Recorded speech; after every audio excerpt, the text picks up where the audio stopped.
بسم الله الرحمن الرحيم সুপ্রিয় দর্শক আসসালামু আলাইকুম। আশা করছি আল্লাহর রহমতে সকলে ভালো আছেন। আজকের শিরোনাম, তোমার জানাজায় কে আসবে? হে আল্লাহ, তুমি সবাইকে মাফ করে দাও।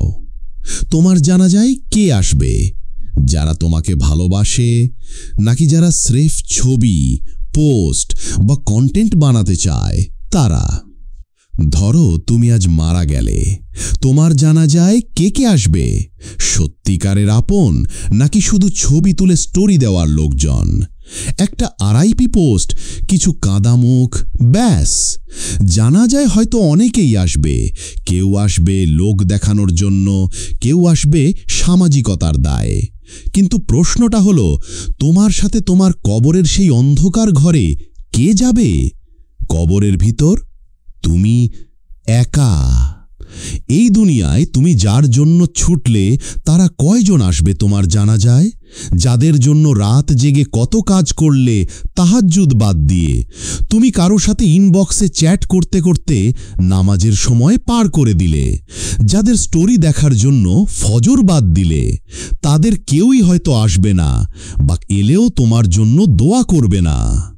তুমি জানাজায় মানুষ ডাকতে চাও নাকি ফেরেশতা?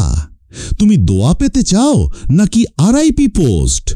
নবী সাল্লাল্লাহু আলাইহি ওয়াসাল্লাম বলেছেন, যে ব্যক্তি মৃত্যুর পর মানুষ তাকে স্মরণ করে ভালো কথা বলে, সেটাই তার জান্নাতের আলামত।